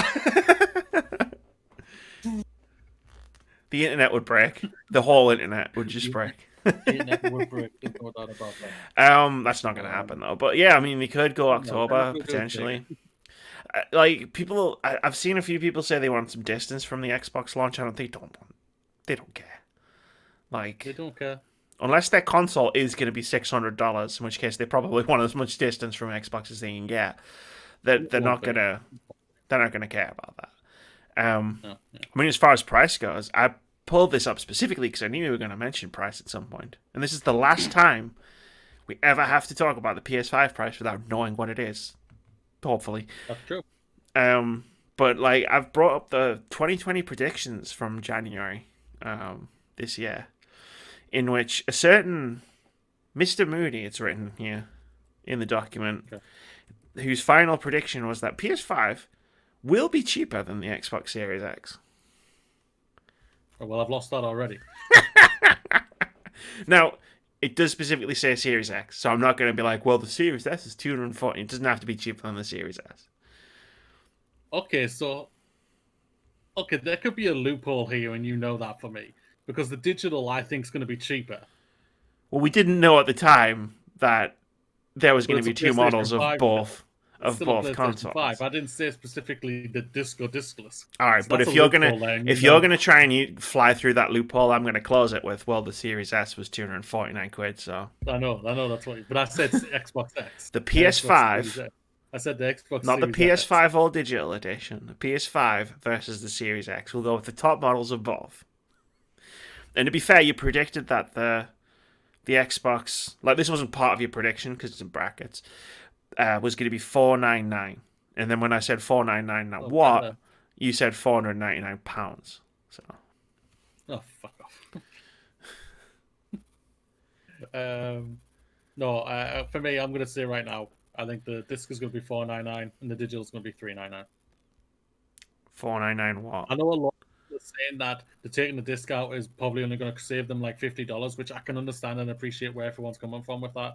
But I still think that's the digital one. I think they're willing to take the hit that little bit more by knocking an extra $50 off or £50 off and making it $399. So the same price I'm as going the Series X, dollars. Yeah, that's what I was trying to work. It's like dollars, pounds. So £449, $449. So my question is to you. A lot of people think they're gonna screw us in the exchange rate because that's what a lot of people were surprised when it came to the UK prices.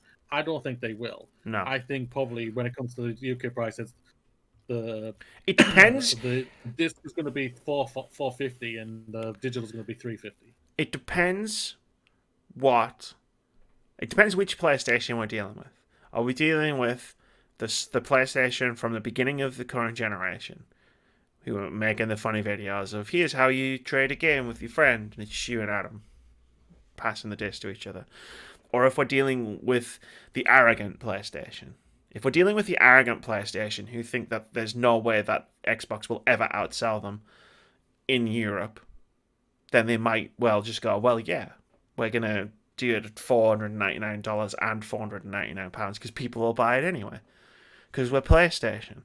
It depends which Sony we're dealing with, and we won't find out until Wednesday night. Until the end of the yeah. It's going to be very fascinating, I won't lie. I'm going to be... Yeah, for me, yeah. So if we're gonna, so 499, 399, I'm going for UK. I'm gonna go 449. No, yeah, 449 and 349. For me, that's what I think it's going to be. I think they're willing to take the hit on that digital and have that make it $100 cheaper. I don't know. I've predicted all over the course of the map. And I've seen predictions all over the course of the map. Yeah, that's true. So I'm just seen like... a lot of people. A friend of mine from Fixer's Chat, Stead, he thinks the disc is going to be $550. I don't think they want to go over $500 or £500 or whatever. I just don't see it. They don't want to.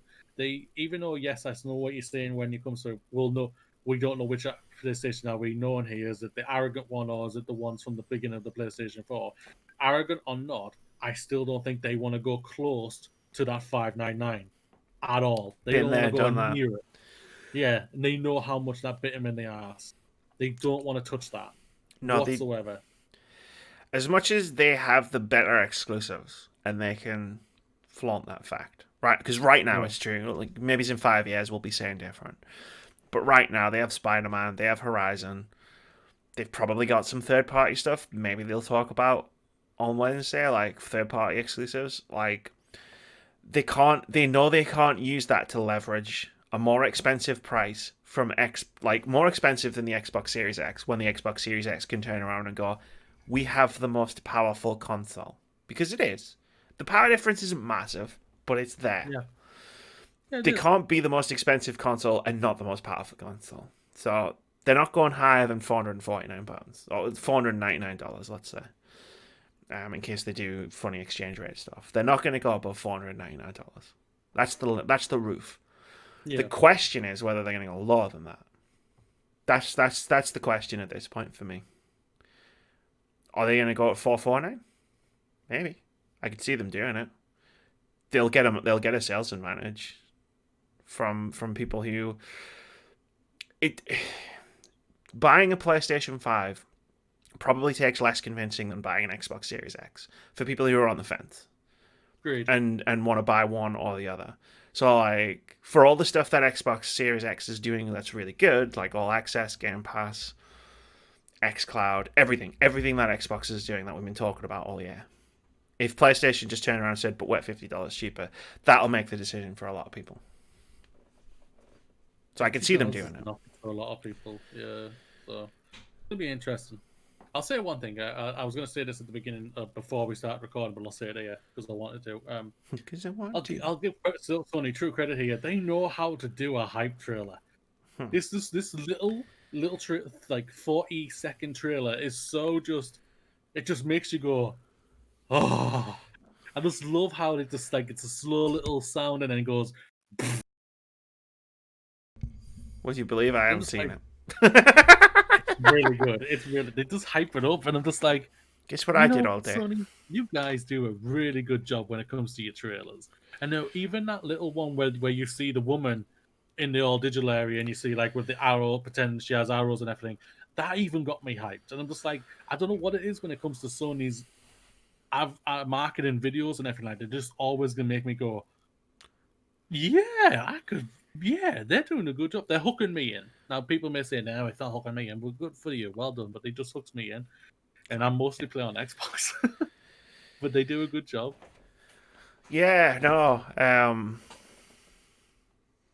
don't have the amount of times I've seen the reveal trailer for the PlayStation 5 is so good. Just how they just like ding, ding, ding, ding, ding, ding, boom, boom, boom, boom. And then just slowly panning out. It's just a sexy thing how they do it. I love it. They always do a good job. Good for them. We got a content drop this week. We got 2 articles and a video. First article, Avengers, Kamala Khan is this year's most important hero. This is from Eurogamer. It's just an article talking about how awesome Kamala Khan is. Not just in terms of like she is an awesome character, but in terms of representation as well. As a Muslim woman, being the lead character of one of the biggest games of the year, because however it reviews and however people like want to talk about it, Avengers was still one of the biggest games of the year. I have a question for you. Go for it. Because you've played it. Because I have played the whole thing. Do you think this will have legs? Yes. I'll talk about that in the post show. It's one of the things I want to talk about in the post show. Okay. But yes, I do believe Avengers will have legs, and I will say why in probably about 10 minutes. But yeah, this article is really cool. Kamala Khan is it's really cool that like there's a young Muslim girl like as the lead of this like massive comic book franchise video game. Like, I think it's great. Like I shared that clip on Twitter of when Tony but like accidentally comes into her room and she's trying on the costume, and he's like, oh no, yeah, she's like, it's a burkini, she's wearing a burkini. It's just like, it's cool, like it's not a white dude being the macho white dude of the video game. That's fair. I love Kamala Khan just a lot. She's fucking brilliant. I like Nolan North as Tony Stark as well. But I'm getting into I hear you overall, the voice acting's very well. The voice acting is is amazing. amazing. A lot of people apparently do say Nolan North is Nolan North and Troy Baker is Troy Baker. I'm not like, really. Like, are you complaining about that? No. Because they're great. They're great. They do great performances, but that's it. It's like people are saying, "Oh, it's Tony, not it's Nathan Drake," but he's got Iron Man. It's not. Because for starters, Tony Stark's a hell of a lot smarter than Nathan Drake is. Like, it just, yeah, people are always going to say that. But the main focus of is Kamala Khan's fantastic. The next article is from GamesIndustry.biz, which is all about Xbox. Xbox's next generation strategy threatens to disrupt the console business, which is just an analysis of Xbox's next gen strategy by people who are smarter than we are. It's a lot of people. That is, and so is this person. The last thing is a video, which I've been watching, because it's about 7 hours long, but I've been watching it in chunks. It's a Bloodborne randomizer played by a speedrunner called Hey Zeus Here's Toss, the man with the longest beard in video games. it's just fun. It's Bloodborne, but like all the enemies are randomized. You know me, Moody. I love randomizers. You do. You do indeed. And I thought I'd include it in the content drop. Last week on Words About Games, I put out 2 review impressions videos for Star Renegades and Drake Hollow. The Drake Hollow one almost didn't happen because there was a little bit of crossover between when I was making that video and finalizing it and when I just started playing Avengers. And I feel like I got in just below the wire of before the Avengers thing really took hold. And I think if I'd left it any longer, I probably would still be sitting on a half-finished Drake Hollow video. We also brought back Indie Game of the Week, which was Lake. Games out this week, there aren't that many. As we've hit a little lull just before the insanity of fall really starts to kick in. On September 15th, eFootball PES 2021 is out on PC, PS4 and Xbox One. Celebrate 25 years of PES with the eFootball PES 2021 season update, available at a special anniversary price. Just catching my breath. Don't know why I need to catch my breath. Also on September 15th, Spelunky 2 comes out on PS4. Spelunky 2 builds upon the unique randomized challenges that made the original a roguelike classic, offering a huge adventure designed to satisfy players old and new. Meet the next generation of explorers as they find themselves on the moon, searching for treasure and missing family. And also on September 15th, BPM Bullets Per Minute for PC is coming out. BPM is a rhythm action FPS roguelike where you must shoot, jump, and dodge to the beat of an epic rock soundtrack. Delve into a randomly generated dungeon where one missed note can lead to your death. On September 18th, Super Mario 3D All-Stars comes to Nintendo Switch. Discover 3 of Mario's grandest 3D adventures with Super Mario 3D All-Stars on Nintendo Switch. This special bundle includes Super Mario 64, Super Mario Sunshine, and Super Mario Galaxy, all optimized for Nintendo Switch with updated HD graphics, Joy-Con controls, as well as a music player featuring the epic soundtracks from all 3 games. And lastly, on September 18th, we've got WWE 2K Battlegrounds coming to PC, PS4, Xbox One, and Nintendo Switch. The world of WWE is your battleground with all new, over-the-top, in-your-face arcade action as your favourite WWE superstars and legends battle it out in outlandish interactive environments. Moody, let's play OpenCritic head-to-head. Okay. This is the game we play every week, where myself and Moody try to guess the OpenCritic average of one upcoming game. Whoever gets closest gets 1 point. If you manage to guess the score correctly, you get 2 points. Last week, we tried to guess the OpenCritic average of Necromunda Underhive Wars. I was hoping this would do better. I actually got a code for it, but my spam filter on my email client actually picked the email up and threw it in the spam folder. So I got the code on Monday, but I didn't see the email until Friday when I checked my spam folder. I was like, fuck. I completely missed it. So I'll be trying to download that and play it before Spelunky comes out, because I want to play Spelunky. But I guess Necromunda Underhive Wars would get a 68. Moody guessed it would get a 65. The OpenCritic average of Necromunda Underhive Wars at the time of recording is 56. So Moody, you were closest. And I've done it again. Wasn't that 2 points away last match? No, I haven't had. Moody, I've already noticed. I've already looked. See, I can see you in the thing. I've already noticed. Didn't want to see if you're doing something sly here. You happy? I couldn't do anything sly. I'm very forgetful. All you would have had to do is watch the 2 podcasts back to back and realise, the score didn't change. Number all along. 14, the 14 was inside you all along. But the current scores, Amy 16, Moody 15. I guess closest so far this year on Dreams, Warcraft 3, One Punch Man, Half-Life Alyx, Resident Evil 3, Gears Tactics, Legends of Runeterra, Deep Rock Galactic, Mania, Xenoblade Chronicles, West of Dead, Ghost of Tsushima, Other Side, and Surgeon Simulator 2. I also guessed the score correctly for Carry On. Moody guest closest so far this year on Zombie Army 4, Ori and the Will of the Wisps, Doom Eternal, Final Fantasy VII Remake, XCOM Chimera Squad, Command & Conquer Remastered, Iron Man VR, Deadly Premonition 2, Fall Guys, Total War Troy, Flight Simulator, Avengers, and Necromunda. Also guessed the score completely correctly for Pokemon Mystery Dungeon. There have been 2 draws so far this year, The Last of Us Part 2 and SpongeBob SquarePants. This week, really, there was only one choice. I thought WWE Battlegrounds could have been interesting given how fucked last year's WWE game was. But this week we're going to try and guess Super Mario 3D All-Stars.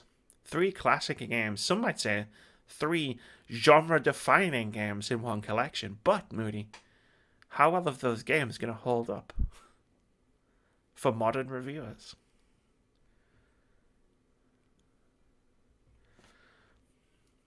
He's thinking about it. He's thinking about it. Oof. Does he go high? Does he go low? Does he listen to his head? Does he listen to his testicles?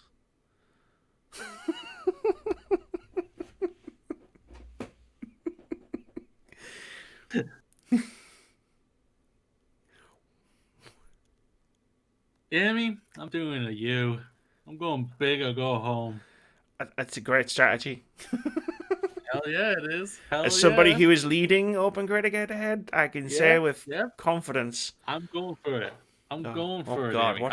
what are you going for? I'm going for it, Amy. I'm going for it. I'm going 93. Okay, you didn't steal my number. That's good. You've gone even higher, haven't you? We'll see, won't we? No, I haven't. However, we're in the danger zone for another draw here. Because my guess is 91. Oh. You gotta remember here, Super Mario 64 is considered the game that really launched 3D games, like not just like platformers, like 3D games as a whole. And if you've ever tried to play it, it's not great. Like, it's not great to play because you only have one analog stick. Try playing a 3D game with one analog stick. It's not fun. Yeah, I think there's going to be a lot of nostalgia tinged into these reviews. Also, Sunshine is underrated. Big sites. Sorry for putting in. I also think the big sites are going to get the ones who really like these games to review them on their sites so they can guarantee the high. What, you mean like when they bring out the Dark Souls experts for all the Dark Souls-like games, and then all the Dark Souls-like games get really high reviews, and then people buy them, and then go, oh shit, I don't like these games, they're too hard for me, and then I can't believe this has got a 95 or whatever the fuck it's got. And then Sekiro wins Game of the Year. Exactly.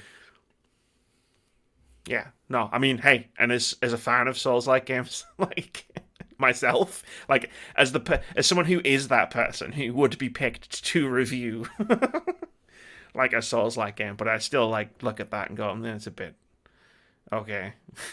Like, yeah. Last stand last year weren't the greatest year for games. Yeah, but you just know that Elden Ring is going to do really well because all the From Software fans are going to review it.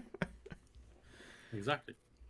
Yeah, I think these are arguably Mario's biggest games, apart from the first game he ever came out. I was going to say the 3D, sure. Yeah. Like you've got Sunshine, you've got Galaxy, you've got 64. The 64. It's just like bonkers. Yeah, I think the only thing that I think is going to knock it down is probably because the control. It's all going to be dependent how the controls are modified to the Switch.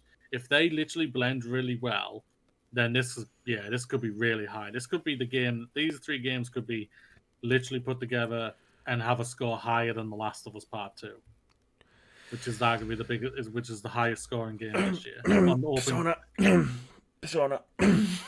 on Open.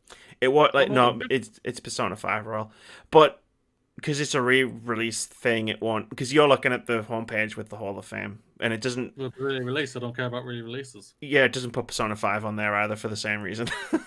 Also, this is not going to be on there either. So this isn't going to be on there either. Like, your point still stands. It's just that it won't be on that list. That's because Persona 5 Royal's the highest reviewed game so far of the year. Fantasy Critic told me that because I have it in my Fantasy Critic team. Even I was surprised by how well that reviewed that game was. Yeah, this is either going to be really high or it's going to be an easy win for you. Yeah, but it's a draw. I'm calling it now. I'm calling it now, Marie. It's going to be a draw. It's going to get a 92. Yeah, it's going to get a 92. It's a Last of Us situation where we both went super high and it landed right in the middle. Yeah. And then like a day later, it dropped down to my number. It dropped to your number. What the hell did I guess it was going to get? Did I say it was going to get a 97? 97. Yeah. 97. I said 94, I think, or 95. 95. Why did I... Oh, man, sometimes even I look at the decisions I made in the past and I go, what the fuck were you on? I was close. You were close. You got to think. It hit 96. I didn't think it would hit 96. I think it hit 97 at one point and then dropped. Yeah. Let's do a post-show discussion. One thing I want to talk about before we go into your Avengers things, if possible. What are you thinking of the rumors of Final Fantasy XVI possibly getting revealed at the PlayStation event with the Final Fantasy creator or whatever tweeting something out going, I don't know what it was in his own language or whatever, but he's apparently tweeted out and it now has saying he's very excited for this, but now he's deleted it. It's very so a lot of people overdue. It came out 4 years ago. But the thing is, when it comes to Final Fantasy 16, for me, this is a game that could possibly be delayed a little bit because, you've got arguably one or two more parts of Final Fantasy 7 to still do. There's 1, 2, 7, 10. There's a different team that's going to be working on 15 that worked on 16. That worked on 7. Yeah. Long overdue the new Final Fantasy for a year or whatever. You gotta remember. It'll be bonkers. It'll just be like, this is they want you to come. They're giving you a reason to come and play on their console. You may not like that reason, then don't buy it. If you say you want to play for this game, then buy the console. You've got to remember, Murray. I've been after Final Fantasy 16 all year. Like waiting and waiting and waiting and waiting. But it was always going to be a next gen game. Do I think we're going to see it on Wednesday? Maybe. I don't know. It depends how far along it is. Like, it took them 10 years to release Final Fantasy 15, but that was the outlier, like by a long margin. Like, usually they don't make you wait that long for Final Fantasy games, and I don't think they want it to be 10 years between 15 and 16. But if you remember, we talked about this probably before the summer of gaming, where I said, I wonder if Final Fantasy 16 is going to be a live service game. Not an MMO like 14, but something closer to an Avengers-like game or a Destiny-like game. Because I don't know whether they want to make 2 single-player Final Fantasies concurrently. In terms of remake and in terms of 16. They might well do. It's like, it wouldn't be a massive imposition for them to just keep releasing JRPGs. They're a friggin' company that's known for making JRPGs. Yeah. But I could see it being...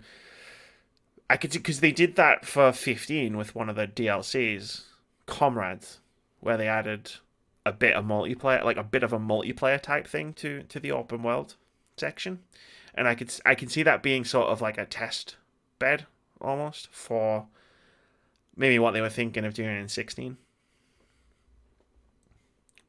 Whether they reveal it or not on Wednesday, I've got no idea.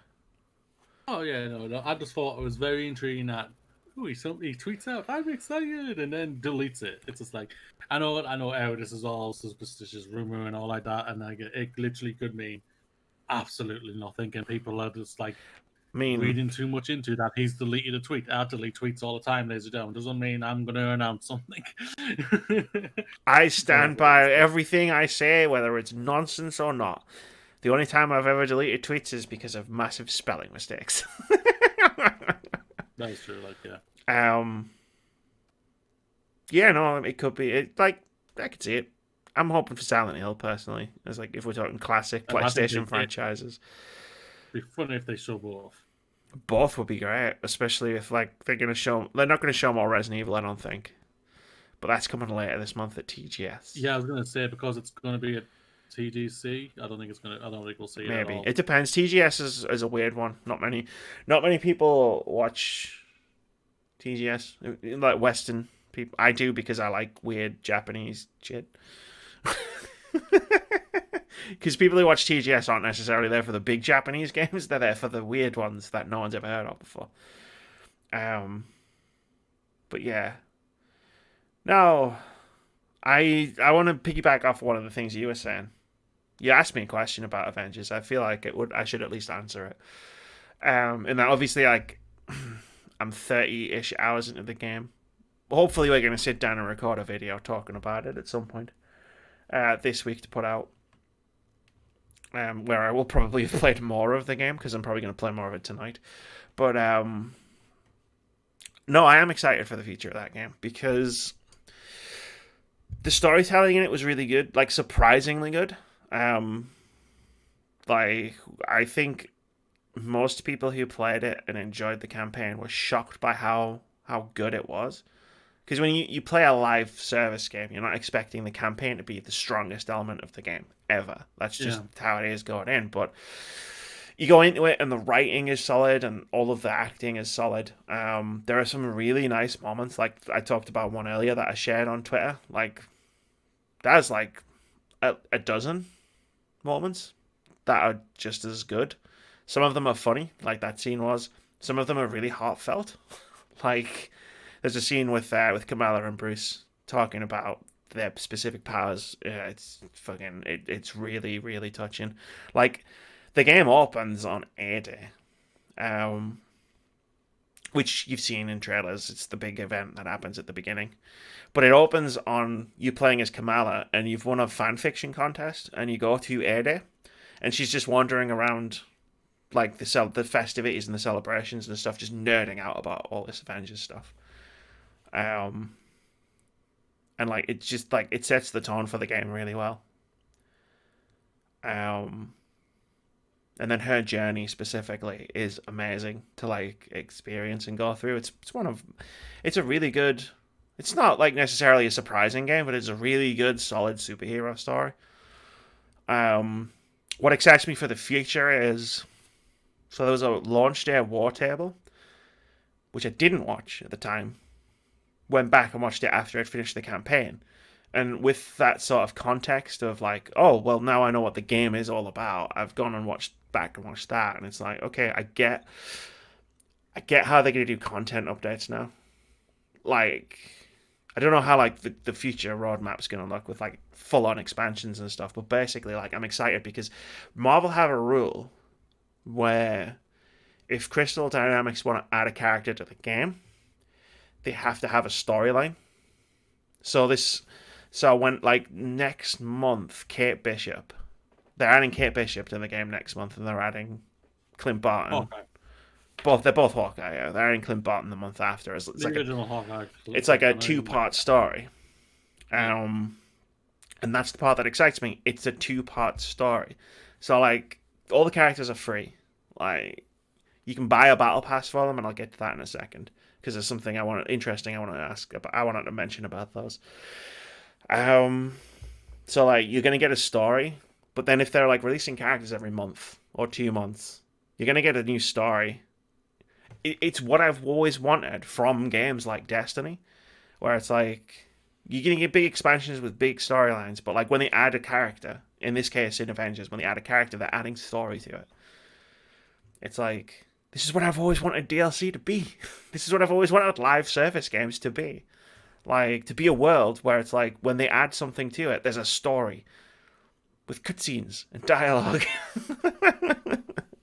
And, like, I've seen, like, the trailer for Kate Bishop, and they were probably going to be revealing that Black Panther was coming to the game on the launch, on the war table that they did this month, but obviously with the unfortunate tragic passing of Chadwick Boseman, they basically changed the water table to not have Black Panther in there out of respect.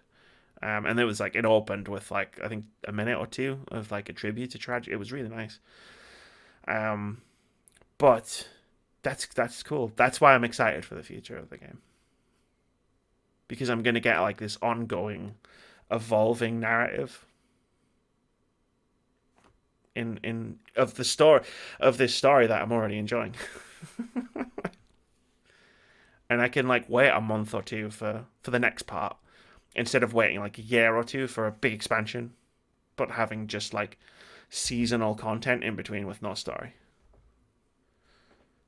Good. Which explains that. I'm really happy that you've enjoyed it and you've clicked with it, because like you weren't seeming like you were very hyped for it. But I don't know if I want to talk about this in a separate video or in the video we're gonna do. I got annoyed with myself because like when I thought about it, like we talked about the game a couple of weeks before it came out, and I remember being like, I'm not hyped for this game at all. And it's like, I mean, that's fair enough. But when I thought about it, I was like, why? It's a Marvel Comics game, which I like Marvel Comics. Superhero game, like I love superheroes. I had played the game and enjoyed it at EGX last year. Like, there was no reason for me not to be excited, not to at least be like, I don't know, what's the opposite of hype? Not hyped. I guess unhyped, like not excited for the, you know what I mean? Like maybe it's not excited, but like there was no reason for me not to be like looking forward to playing the game, because everything I'd experienced of the game firsthand myself, I was like, cool, that was good. Like I would like more. The only thing I truly didn't like about it was the reveal at E3 when they revealed it, because the reveal was bad. It just was, but I kind of like let myself get sucked in by a lot of people going, well, this looks bad. You know what I mean? And I'm kind of mad with myself for letting other people affect my opinion of a game like that. It was weird. It can happen. That's a thing. Like for me, like it should be a game that hypes me and everything, because it's comic books, it's Marvel characters and everything like that. But the thing that is holding me back, well, it's not holding me back, it's just because I haven't got it right now, is because it's a games of service game, and that's never clicked for me. All the ones I've played have always fallen flat for me. Like I say, I intend to be getting it and then hopping on with you and having a good old ganja and everything on it, but I'm always happy and celebrating that a game is seen successful. And if anyone, the more I look at it, the more I think about it, is that if anyone thought this game was going to really bomb or anything like that, I think you don't really understand the power of an IP. Very true. Sometimes, because the IP itself will sell something. Yeah. There's a reason why, like Star Wars: The Last Jedi or Star Wars: Rise of Skywalker made $1 billion still, even though they both have backlash on them. It's IP. The IP alone will get people in seats to see it. So the IP of comic book Marvel characters, thanks to the incredibly enormous success of the MCU and Disney and Marvel, have made this game one of the most anticipated games this year. And well done for them for Two that. very quick points on that, because we really do need to stop. The first one is, it's going to sell well because it's Avengers, and it's going to sell well again on Black Friday when the price comes down, and people who just want to play the story will play the story, and some of those people will then continue on to play the game. And there's going to be a lot of people who only want to play the story stuff and will play the campaign, wait for Kate Bishop to come out, we'll play that Taking Aim campaign, Operation, I think they're calling it, and then we'll wait, and then we'll play Future Imperfect, which is the Clint Barton storyline, and we'll just keep dipping in for the storyline. Because again, all of the characters are free. What are you saying there, that all the characters are going to have some sort of story thing in it to introduce them? Yeah. Wow, so it's going to be very interesting when it comes to Spider-Man, obviously, because like Spider-Man's going to be on the PlayStation 5 a lot. It just means Spider-Man's storyline is going to be inconsequential of the larger storyline. Like this is why the thing Yeah. with Spider-Man rubbed people the wrong way, because it's like it means that Spider-Man can't be massively consequential to the overall story of whatever they're doing with Avengers, because only people who play on PS4 are going to get that character. Whereas like Kate Bishop and Clint Barton's storylines are very obviously tied into what's happening at the end of the game's campaign. Spider-Man's won't be. Yeah. Because otherwise you're fucking over everyone who plays it on PC and Xbox. The second point I want to make, I'll talk about battle passes in the review video that we do. Obviously, games as a service. When you shorten that to an acronym, you get GASS or GAAS or GAS. So I love the fact that Reset Error's thread for Marvel's Avengers is that's America's gas. And there's nowhere better to go from there other than to just say, that's been episode 223 of the Words About Gamescast. Thank you very much for watching. We're ending on a high. Say bye, Moody. Bye, Amy. Bye, everybody. That's America's gas.